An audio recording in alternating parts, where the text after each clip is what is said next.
Hi everybody, it's Tatiana and today I'm coming to share with you my wrap up for December of 2019 as well as like an overall wrap up for the year of 2019 because my December reads were short. The first accomplishment of the month of December was finishing the Count of Monte Cristo. I finished this the first week, I believe, of December, or the first few days of December, but just in time for the live show that we did on my channel. I was going to say on Dee Dee's channel for this, and I absolutely love this. I don't want to spend a lot of time gushing about this here because you'll be hearing about this later. I also read Blue Exorcist volumes 3 and 4, and I borrowed those from the library, and I don't know if I want to continue reading the graphic manga at this point or just watch the anime. I'm a little on the fence. It's not like reading the manga takes a lot of time, but I think I have enough of what is going on at this point to be able to watch the anime and not feel like I'm missing something. But also, animes are adaptations, so it's not panel by panel story of what has happened. So I think I'm going to start watching the anime since I am 4 volumes in and see how long it takes for something to come up that I don't remember happening and what I feel about that. I think that's how I'm going to do. The next book that I read was A Tall Dark Christmas Cowboy by Maisie Yates. I have already done a review / rant about this that surprisingly was accepted very well. I don't like doing negative reviews about books, but I felt the need to do one for this because of why this book was a horrible read for me. And for those who watched that rant video, I did like skim the preview of one of her other stories that's in the back of this book, and the ellipses and dashes are just as present in that preview as they were in this actual story. So I will not be reading another book by Maisie Yates because that's very annoying. It's really like you're not giving the reader the opportunity to interpret the story in their own way. You have to read it this way and you have to think about it this way, and this conversation has to go this way. And if that works for people, great. For me, it was exceptionally annoying, and that's all I'm going to say because again, I have a whole video ranting about this. And then the last book that I read was The Perfect Christmas by Debbie Macomber. I literally finished this on New Year's Eve. This is the combination of 2 novellas. The first being The Perfect Christmas and the second being Can This Be Christmas? And both of them were 2 very different types of stories, but they were both, after coming off of Maisie Yates, these were so good. And not to say that I needed to hate Maisie Yates' book in order to enjoy these. Debbie Macomber just has a very different writing style. This is the first book that I've read by her, and having it be 2 novellas, that was even better because you get her writing style in 2 different formats. The first book, The Perfect Christmas, is about a woman who is basically tired of being alone, and so her friends suggest a professional matchmaker for her. The cost of the professional matchmaker was exorbitant.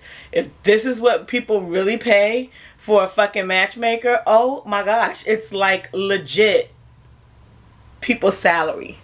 But there's a caveat to that kind of sort of makes it worth it. But in the same vein, I'm like, I know people who make this a year, and that's a lot of money. And the main character, oh shoot, what was her name? Cassie has her own reasoning for being okay with spending that amount of money. And it makes sense as you read it, but holy crap. I'm good being single if that's what I gotta pay to get a boo. Cause humans, no. The second book, or the second novella, is Can This Be Christmas? And it follows a group of people. You have, I think, 5 different points of view in this novella, which is, again, another plus to Debbie Macomber, because she does this and brings them together without it feeling overwhelming or feeling like it's too much information in too little time.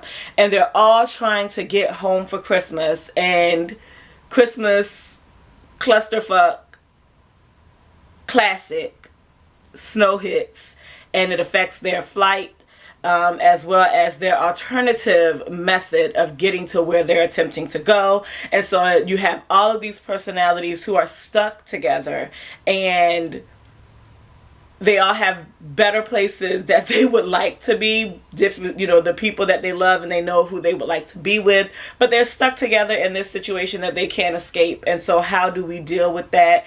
And then you have the changes that take place in some of the characters from the start of the story to the end. It was so good.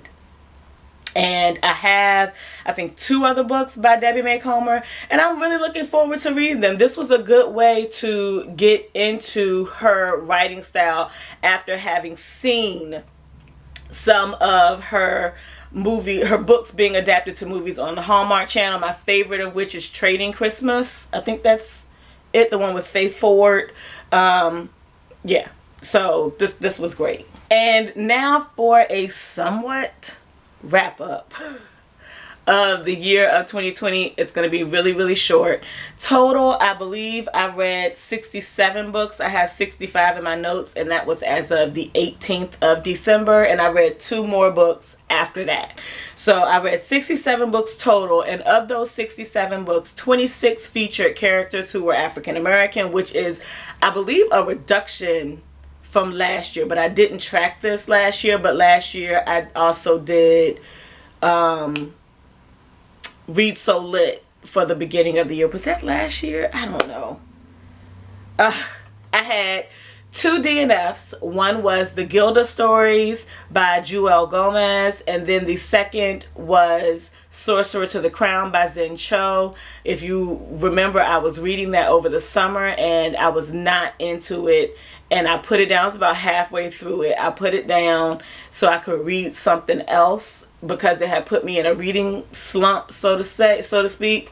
And I decided after 2 months of having not picked it back up that I just was not going to pick it back up. So that was also a DNF. 4 of the books that I completed were short story collections, and 2 of the stories that I read featured a character or characters who were LGBTQ, and one of those 2 was a DNF. So yeah, and so the one that was a DNF was the Gilda Stories, and then the other one was A Prince on Paper by Alyssa Cole.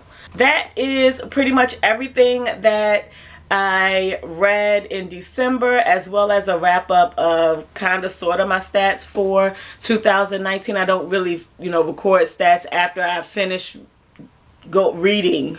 I will go through and look at my list of books in my planner to see which ones had what characteristics that I'm looking for. 2020, I am hoping to not have to do so much picture in picture, because my goal is to read more books from my bookshelves.